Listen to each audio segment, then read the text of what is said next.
Le printemps est arrivé et il faut l'avouer, ça nous rend un peu fous. Alors, on va aller prendre des très, très longues marches ou encore, on va vouloir, comme on dit, se débarrasser du grand ménage et on fait tout ça dans la même journée ou en 2 jours.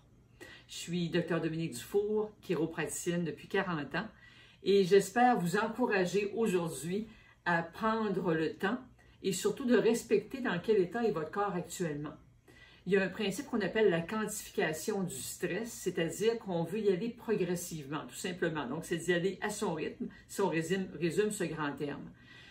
En activité physique, lorsqu'on va préparer un entraînement et qu'on a un objectif où on veut améliorer ses performances, on va parler de la règle du 10 %, c'est-à-dire qu'on va augmenter de 10 % soit en durée ou soit en intensité pour faire en sorte que notre corps ait le temps de s'adapter au stress qu'on lui fait subir. Alors, je vous donne des exemples. Vous avez passé l'hiver assis devant la télévision, vous n'avez rien fait de l'hiver, et là, le beau temps arrive et vous décidez d'aller marcher 20 minutes. Mais dans votre cas, de marcher 20 minutes, vous faites probablement déjà dépasser votre capacité d'adaptation au stress que vous faites subir à votre corps parce que vous êtes parti de 0 minute à 20 minutes. Donc, pour certains d'entre vous, vous allez dire 20 minutes, c'est pas grand-chose, mais pour quelqu'un qui a été assis des heures et des heures pendant des mois, bien, il y a vraiment une perte de sensibilisation au niveau du corps et 20 minutes, ça va être beaucoup.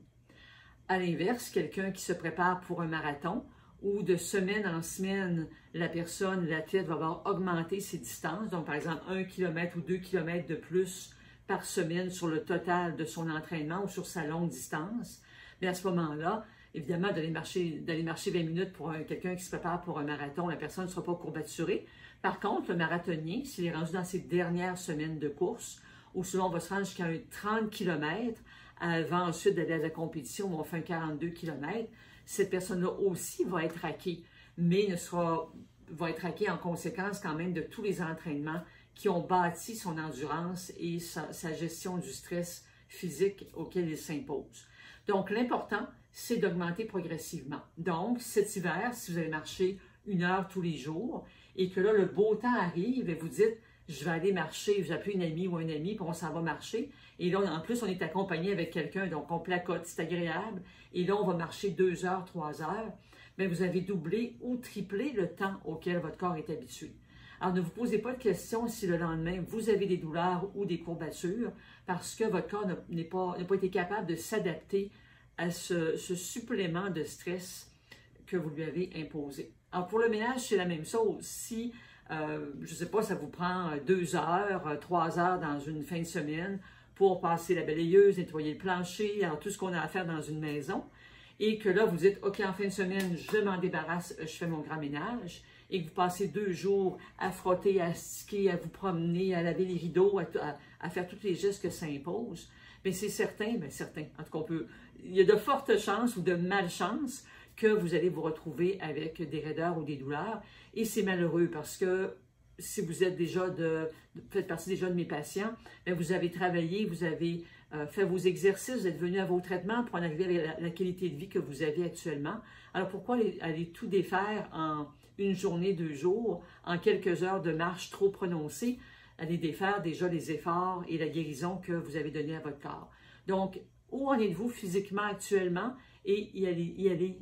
L'important, c'est d'y aller marche par marche. Alors, on peut, en parlant de marche, donc on va partir pour 1 heure et on pourrait dire à votre ami ou à votre membre de votre famille, bien écoute, on va se rendre jusque-là, puis on prendra une pause. Ça peut aller prendre des restaurants. Si les restaurants sont ouverts, ça peut prendre un verre d'eau, un café, un jus. On placote un peu, on s'assoit sur un banc à l'extérieur, on continue de jaser et ensuite on reprend une marche, on a pris du temps de repos et on va mieux absorber quand même le stress qu'on demande supplémentaire à notre corps. Même chose pour le ménage, comme on dit, la poussière ne se sauvera pas. Alors pourquoi ne pas répartir sur 3 ou 4 fins de semaine ou certains moments à chaque jour où on en fait un petit peu à chaque fois et on va finir par passer à travers et sans avoir accumulé de douleur. Donc on ne veut pas faire des gestes répétitifs toute la journée parce que vos articulations, évidemment, n'auront pas été entraînées pour le faire.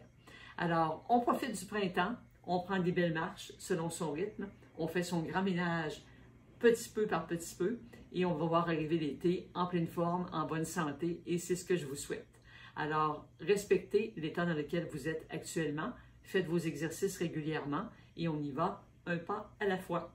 Alors, cliquez sur le lien au-dessus de la vidéo si vous ne faites pas déjà partie de ma communauté de patients ou de personnes qui veulent recevoir d'autres conseils, souvent très simples mais efficaces, avec des exercices que j'envoie à chaque semaine. Alors, cliquez sur le lien au-dessus de la vidéo et vous ferez partie de ma grande communauté de personnes qui veulent rester en santé. Au plaisir de vous y retrouver.